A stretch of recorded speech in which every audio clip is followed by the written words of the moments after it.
Before the conversation with my guest starts, I just want to mention that we are talking about the novel Schismatrix.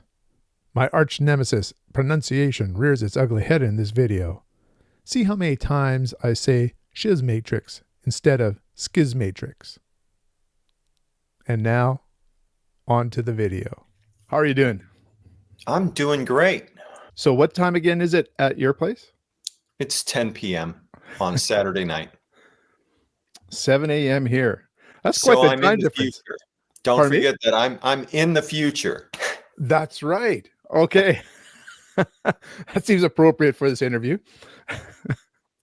Welcome to Vintage SF. I'm Richard Rempel, and today I'm joined by Kris of Speculative Reader. He also has another channel, Sound Collector. We'll be talking about those. But Kris is somebody that I met originally in comments on my channel and other channels. It was really great news to see that you had started a channel of your own. So welcome, Kris. Thank you very much. Perhaps you can start with telling us where you are right now. I'm in Seoul, South Korea. Lived here for going on 4 years. What brought you there? About 11 years ago, I was living in Detroit with my wife, and I was getting a little restless with my work, and I asked my boss, I said to him, why don't you send me somewhere in the world where you need a Detroit guy? And he took the bait.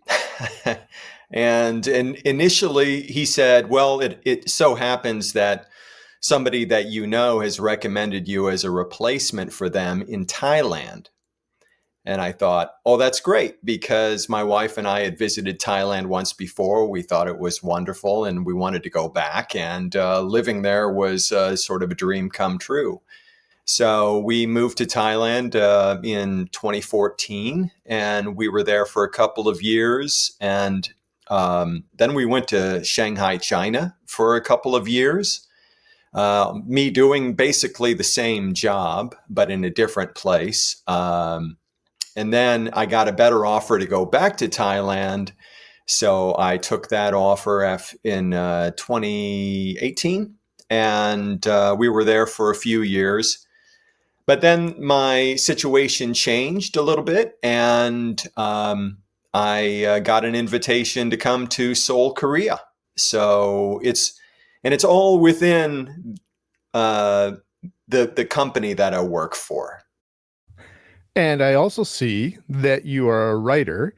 One of the things I've noticed is that you have a couple of books out there on Amazon. I saw that you have a novel, Wildlife. And also you have a nonfiction book about soundtracks for different genre from 1950 to 1979. Want to tell us a little bit about those works? Sure. The soundtrack book came first.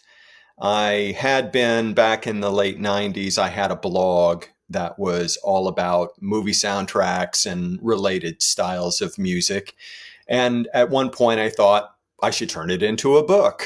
And that turned out to be the right decision. So I turned it into a book, and it's still in print through McFarlane and Company. And after that, though, I thought I would try writing some fiction, because I had been wanting to for a long time. And I had an idea. It was kind of inspired by some reports that I had read. And so it's kind of based in reality. It's basically a young adult adventure novel mixed with true crime. And so that's Wildlife. But what happened is, when I finished the book and I was looking for a publisher, I had a family a family matter that I had to quickly shift gears and focus on. So I really had no time to invest in finding a publisher for the book. So I just self-published it on Kindle or Amazon KDP. And I never really had time to market it or anything. So it's out there, but it's kind of a first novel. You know, it's it's kind of is what it is. It's nothing that I would necessarily want to promote. It's not bad, of course, but it's a little dated. So in the meantime, I've been living my life, but I've also written another novel that I've been shopping around, and it's more of a speculative fiction piece, but very much rooted in the real world. And it's just kind of looking at what would happen if certain technology was introduced and then used for malicious purposes. All So, right. One of the questions I obviously like to ask a lot of people is, what is your science fiction origin story? What brought you to the genre? And obviously, it's a genre you love since you talk about it in your channel, Speculative Reader. yeah, true. I'm sure my origin story on this is very similar to other people's. I was when I was about 9 or 10 years old. I was growing up in a small town, and all I could think of was how can I escape, right?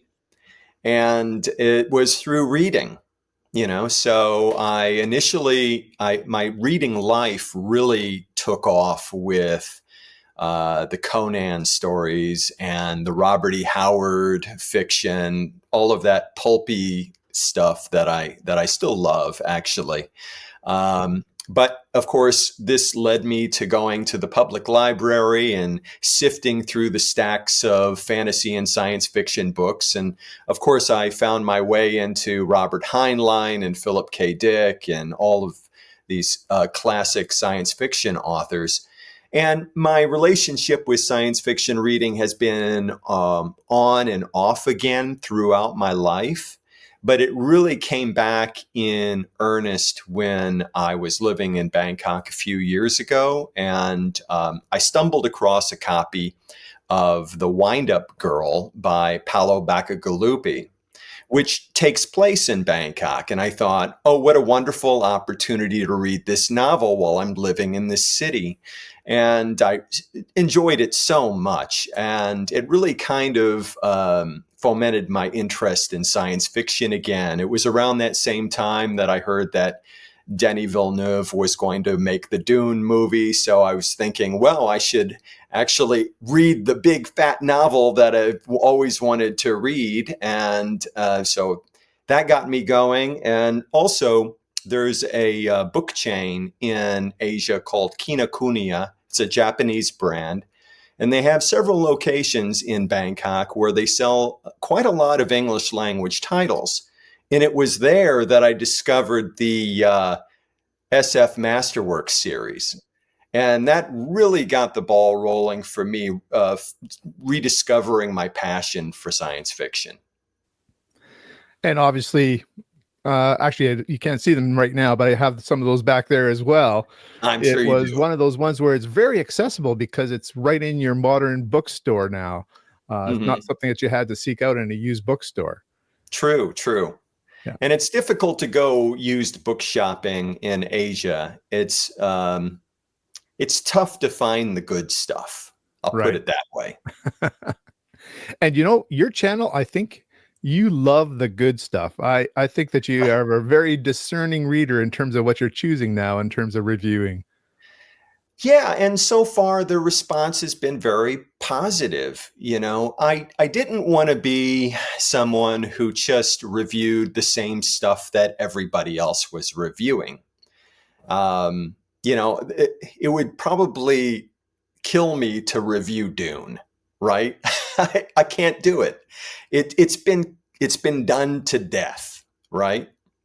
And as much as I like the book, I just don't feel like I need to say anything about it. I'm in the same boat as you. Often when I see a ton of reviews about a book online, I'm just going, okay, that one's going to sit on my shelf for years because I'm just going to zig where other people zag, is what I usually say, Yeah. and just find something else on my shelf that might be a little bit more obscure. This has been my MO probably throughout my life. I've always kind of cast a speculative, well, a suspicious look at whatever was popular. Mm-hmm. And I always zig, like you said, zig rather than zag toward these things that are a little more obscure. because I feel like then I can own them personally, right? Yeah. So maybe we should go on to the book that we've both read is Schismatrix by Bruce Sterling. Came out There's in a 19 Yeah, there's my copy. There we go. Came out in 1985, just a year after Neuromancer came out. Obviously, Sterling and Gibson are good buddies because they wrote a book together as well, The Difference That's Engine. true. I'm not sure if you want to give a synopsis, but you can tell us a little bit about the world of Schismatrix to get us started. Sure, sure. And don't mind if I'm glancing over here. I made some notes, Not a and problem. it's quite a dense book. There's a lot of ideas in it, and I found that very exciting while I was reading it. And it's So relatively short for all those ideas, too. I Uh, know, right? my Yeah, copy was about 230 pages. yeah, about the Yeah. same. The version that I read, you see, I read quite a lot on my phone because I it's convenient if I'm on a commute because I take public transport here. So I'm always reading during my commutes to work, and then if I go for a walk, I'll just take it along, and I'll have an AI read it to me or whatever, right? So, but anyway, aside from that, so the book, it kind of asks this big question, right? What happens when humanity fractures into warring factions, each chasing a different version of evolution?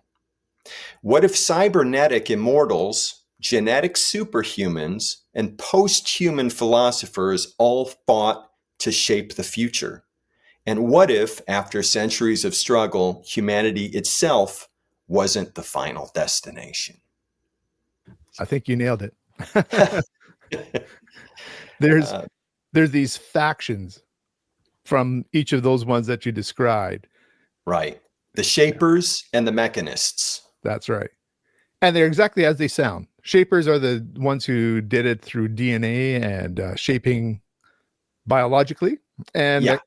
the mechanists were the ones who did it through cybernetics and through enhancement through technology. Biomechanical upgrades, right? Right. Yeah. Which one are you, by the way? Are you a shaper or a mechanist? I think I'm a shaper, but I'm breaking down. Yeah, I know what you mean. So at the center of this story is this character, Abelard. Abelard? I've never heard that name before. Abelard Lindsay. He's a shaper, but he tries to um, he tries to pull a political coup on the shaper leadership. I don't remember the reason why, and he gets exiled, and he finds a home with the mechanists. And Uh, maybe we should add that they are in these giant space stations rotating or orbiting the moon itself, or yeah, in that's right. at least in moon orbit. And so this is where humanity has started to really spread out from Earth. And so he's in one of these amazing big space stations, and then he is exiled, I guess I would say, to another one. That's right. And so he immerses himself in the culture of the mechanists. He becomes a revolutionary leader ultimately, and starts to cause trouble. I guess this is in him just to cause trouble, right? One of those characters. Yeah, exactly. You follow his journey over many years and moving around the galaxy in a way, right? So you do learn that over time, planets like Mars and Venus get terraformed, and ultimately there is a post-human settlement on the moon of Europa. And I'm jumping ahead a little bit. I shouldn't do that. That's okay. I think we're trying to give them a flavor for this book. Yeah, right. Even though it's very dense and there are the occasional info dumps, I felt like the story moved along pretty briskly. I thought that this was one of those books where you start in a small part of the universe in this space station above the moon, Yeah. and it keeps expanding. Each next stage of the story takes you to another station, and then it takes you onto a spaceship going further out in our solar system. And we start to come to asteroids that are populated, and eventually uh, it moves on to Jupiter and Saturn and beyond towards the end. Yeah. And so it was It's one of all those classic, almost space opera type stories in that way. right. But, but then it also had just a fascinating look at political empires and the emperors, those who lead factions within this group, what drives them to war, and what sometimes is a secession of this warring faction as well. Which I think we should mention is there is an alien species that comes into play here, but they are basically both merchants and scavengers of species they come upon. And so it does create a peace at that point. And Right. perhaps this is a good point or good time to talk about what the word schismatrix means for this Yeah. novel. Shiz or schismatrix refers to the shattered network of human factions, each taking radically different approaches to post humanity. So you have the shapers who use biological augmentation to evolve the mind and body, and you have the mechanists who rely on cybernetics and machines to uh, advance. And then there's posthumanists who seek radical transformation, abandoning humanity to become something entirely new. Galacticists who believe humans should merge with alien civilizations. I think, yeah, there. I definitely remember one particular character who was a galacticist. And then the neotenics or preservationists who are still on Earth, I think, who try to preserve human culture but are sort of in stasis. They're not progressing at all. And so we have this, well, the word schism is a separation of people, right? Yeah. And it's a separation of all these factions. And I look at Matrix as how they were sort of knit together. Uh, and and so this is an uneasy piece within our solar system as a schismatrix. And it continues to morph and change. This novel covers, I would guess, somewhere in the range of about 150 years of human evolution, the attainment of an immortality of some sort for both factions as well. Right, because even though you're following essentially the same main character throughout, he has a longer lifespan because of the advances that shapers and mechanists have obtained, basically, right? I think this book would be very interesting for anybody who enjoyed things like The Left Hand of Darkness, where there's a sort of a philosophical element underpinning a look at relationships between different peoples with different ideologies, right? And then the political intrigue that comes into play would be satisfying to someone who really loves Dune, for example, right? But then there's that cyberpunk element that's very strong in the world building. So you're right. It's kind of a mix of space opera and cyberpunk. It's a very interesting mashup of those things. I actually read somewhere recently that I'm just looking over here. Alistair Reynolds cites Bruce Sterling as one of his major influences. So if you're interested in Alistair Reynolds, you perhaps might be interested in reading Sterling as well. I haven't really read any Alistair Reynolds yet.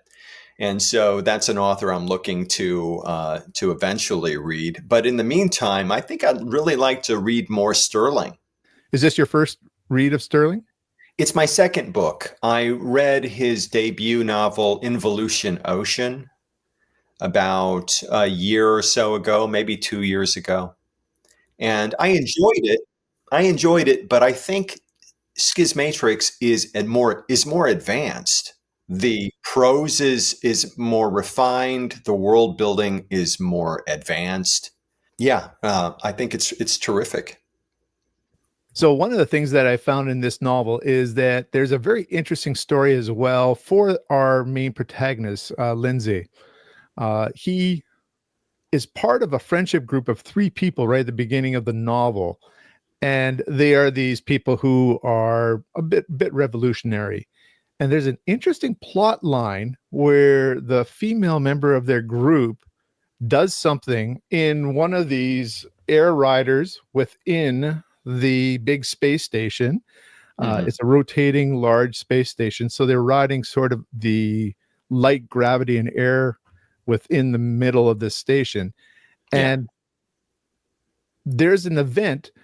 I think I can reveal this event. There's an event where she deliberately takes her life to make a political point. And the other 2 members decide we're not going to do that. And they are part of this schism that we see in this novel. Yeah. That is something that goes throughout the novel. It's a very almost melodramatic moment to get this started in what is a very non-melodramatic novel in some ways. Right. And Yeah. I found it an interesting choice of engines to get this story started. You're right. It does feel a little sort of like this jolt of drama that happens early on that makes you think that there's going to be a lot of that in the book, but not so much. I feel like it's I wouldn't say it's smooth sailing from there on out. Certainly, there's conflict, but not quite like that, right? Yeah. And I think the things that happen all become woven into the story of how humanity is evolving here in the solar system.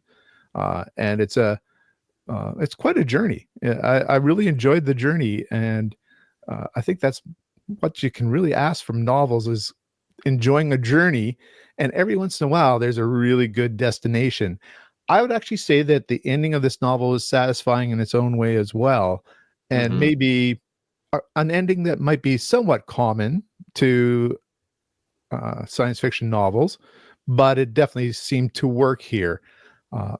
Although I might say it was a bit unexpected as well at the end. Well, it's interesting because you can see how one of the overriding themes in this book is transhumanism and the evolution of humanity. And of course, the end for the character, and we won't reveal exactly what happens to him, is a kind of transcendence, right? He's given a choice and he chooses something that nobody else has been doing. So he's a bit of an outsider throughout the book, True. and he's still an outsider at the end. Yeah. I think speaking of themes, I mean, transhumanism and evolution is a major theme in the book, but another one for me is kind of the futility of control. You know, despite all of the efforts by the shapers and the mechanists to try to control humanity's fate, ultimately things fall apart. Progress through chaos. And of course, the other one that sort of integrates with that is the theme of loneliness and survival, which is very much the situation for our main character. He's, of course, he's not completely alone. He's always sort of interacting with characters in different segments or factions, rather. And so he has plenty of interactions, but he is still that outsider all the way through. I agree. In a In way, that I kind way, of, yeah. I was just going to say, in that way, I found him someone very relatable. Absolutely. Sometimes Yeah. when you're in these novels that deal with so many different factions, it's difficult to identify with somebody.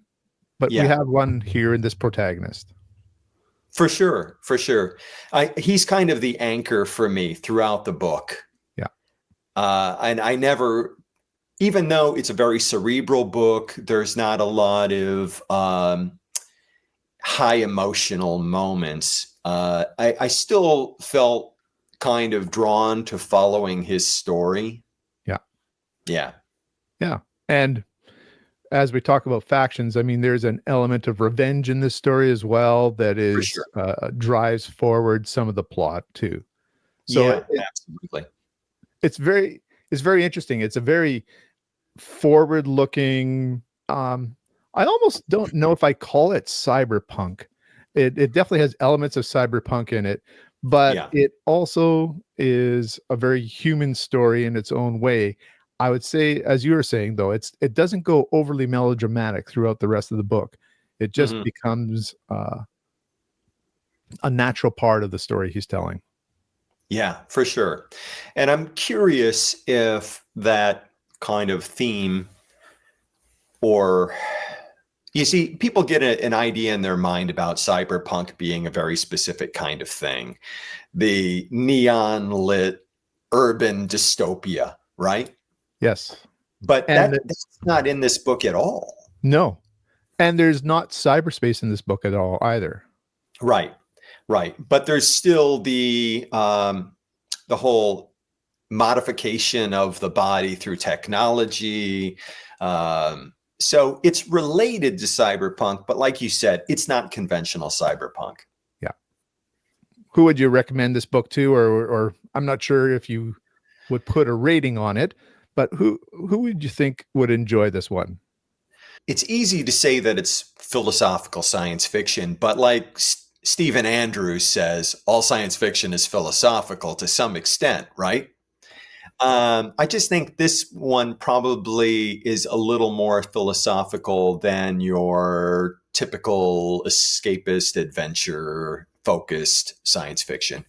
So anybody who really wants to sort of explore the philosophical or the ideological underpinnings of humanism, of what it means to be human in a society where there's quite a lot of pushback.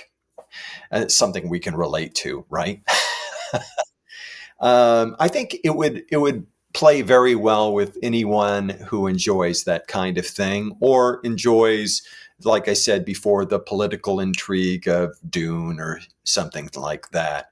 Um, there's a bit of action in it, but I don't feel like it was pacey at all. You know, Yeah, there's definitely some action events or some pieces in there, but it is more philosophical, political, transhumanism, as you were saying. Those are more the focus, I think. sure. And despite it sounding like a very talky kind of book, I didn't feel like it was so No. much. I felt like it moved along. The pace was good. It never overstayed its welcome in a given event. And once again, as I said, 230 pages approximately for the one that I was reading here. Yeah, And so that's a lot of a dense amount of ideas within that amount of pages there, going through truly. 150 years approximately of the expansion through the solar system and the expansion of who we are as humans. Yeah, yeah. Yeah. I really look forward to exploring more of Bruce Sterling's work, to see if some of these themes carry forward, Mhm. or if he diverges and goes in completely different directions. Yeah. Yeah. And I'm also going to mention Schismatrix Plus is very common out there as a book that you can get. I haven't read them, but there are short stories included in Schismatrix Plus, Yeah. which are short stories, I believe, that occur before the novel takes place. I think the novel is kind of the completion of this universe for him. Right. I read the stories Hmm. after I read the novel, and I felt like they were a good additional exploration of that world. though I didn't feel like any of the particular stories were more compelling than what's presented in the novel. It's all, I guess to some extent that's to be expected with some short stories. You don't get as in depth. You don't get the full arc of storytelling potential there. So, yeah, I would say they're worth reading, but they probably will still be less satisfying than the book itself, than the novel itself, right? There's actually quite a wide cast of characters in this novel, as you There have so are. many different Yeah. factions. One of the fascinating ones for me is I think her name is Kitsune, Mhm. who goes from being a shaper or a mechanist, I can't remember, and then she transforms into a city. She becomes kind of an amalgamation of both factions, Yeah, uh, both a shaper and a mechanist in some ways. right. Yeah, But she but goes fully trans or post-human by turning into something architectural in a sense. I it's both organic and a mechanical, pretty much Yeah. a station, right? Right. I was so kind of shaken by the idea that I spent, I think, pages trying to figure out what is that like. Yeah. Yeah, And can you be in love with an organic right. station? She was a love interest, She right? definitely was. Yeah, and so yeah, it it's it opens up a whole new realm of opportunities. uh, I don't know. That was interesting. And then there was this character that he tried to overthrow at the beginning of the book, who crops up again later, and then discovers that his something about his daughter that was quite scandalous. Yeah. But we don't want He's to the give away. antagonist. He's basically Huh? the antagonist. His name is Constantine. Yes, right. He Yeah. sounds like you would be an antagonist, right? But yeah, no, there's lots of delightful little moments and turns of plot to experience with this book for sure. So tell me a little bit now about your channels. I'd like to make sure our listeners know a little bit more about each of your channels. Right. So speculative reader, it pretty self-explanatory, I suppose, but I've been it's interesting, when I really got back into reading science fiction, I discovered that there were people on YouTube talking about science fiction. So, it was the first one that I discovered was Moid over at Media Death Cult, and then Outlaw Bookseller, and then people like you. And I thought, this is a great community. It seems like everybody is very open and friendly, and I was like, I'd like to be a part of that community. Because here's the thing: when you live in a foreign country, far away from your old friends, it's difficult to make new friendships that are really deep, right? So I thought, this would be a fun way to meet people, to go on YouTube and start a channel and have interactions like this one. So I'm delighted to be here. And the purpose of Speculative Reader is to explore some of the sort of relatively unsung masterworks of science fiction and speculative fiction.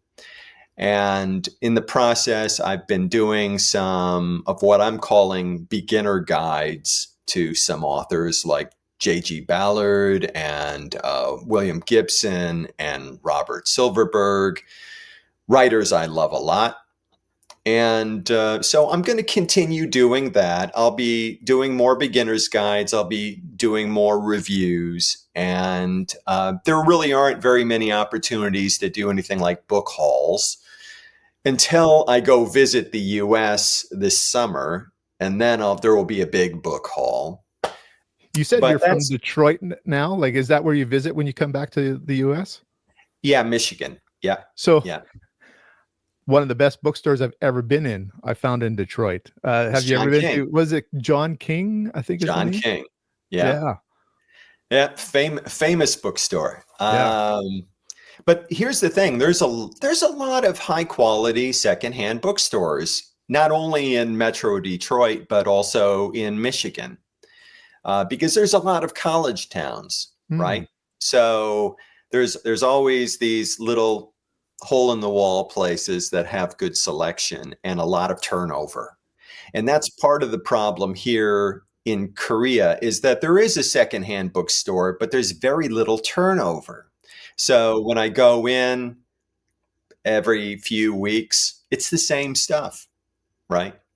So when I do go back to visit once a year, I always visit as many secondhand bookstores in Michigan as I can and have a great time doing it. I spend hours, you know, I have my list and I'm going down my list and tracking down things. And I love it. It's a treasure hunt. Yes, exactly. It's a joy. It's one of the It, joys. If you are a person who likes older books, it yeah, is one of the best things you can do is to visit these places. I'm finding on vacation. My wife is encouraging me to do this, which is great. But we look for bookstores along the way, and it's just one of the highlights of my vacations usually. absolutely. As for the other channel I have, it is again, it's sort of inspired by my passion for movie soundtracks that I've had since the '90s. I don't really collect them anymore. For a time there, I was an avid collector. I would go out to the record stores on a weekly basis and scour uh, the stacks looking for obscure movie soundtracks and so that channel, Soundtrack Collector, is very much about talking about movie soundtracks in terms of what they do, in terms of their orchestration, their arrangements, the moods they set, how they underscore the action. Um, so I do have some training as a musician, but I don't get too deep into musical theory at all. I just really talk about those elements that anybody can understand.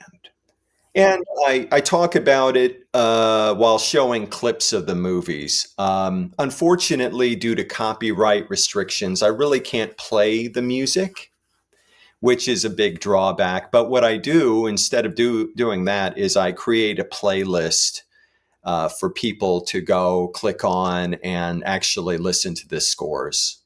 I So, know when I've watched some of those videos, I've gone, oh, I need to go and listen to this again, and so I do a little YouTube search and find some stuff. yeah, so I've been working on a series of sci-fi movie soundtracks Hmm. because of my passion for science fiction too, and I'm working presently on one about recent science fiction soundtracks of the past 5 years, and I'll be putting that up pretty soon. And there's others too. You have, I think James Bond is one of the earlier ones you have, Yeah, and some other genres as well. right, and I've done ones that just take a look at like the top 15 soundtracks of John Williams or Hans Zimmer. So I'll be doing more of those pretty soon. There's lots of the things that people take for granted is that they go to the movies, they love the movies, and they forget that part of the emotional satisfaction they get from watching a movie comes from that music. And the people behind doing the music are so gifted, so talented, and they're kind of like the Mozarts and the Beethovens of the modern age. Immensely gifted, and they know just what to do to tweak your emotions while you're watching a movie.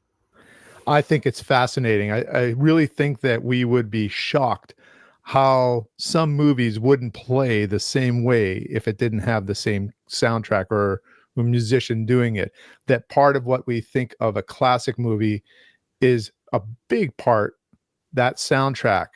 Uh, so I agree.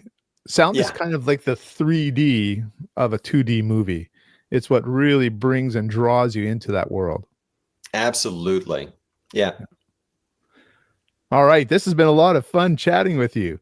I Yeah, appreciate as you. for me too. Yeah, appreciate you staying up and making sure that we could find a way to make our times jive so that this could work. Sure, sure. We'll do it And again sometime. definitely. And all the best to you and with You as and your well. channels. And we'll talk to you again. Once again, thank you, Kris, for joining me today. Kris's channels will be linked in the description to this video. I'll also put a link to my playlist for collaborations where I talk to other people about science fiction. Until next time, keep reading.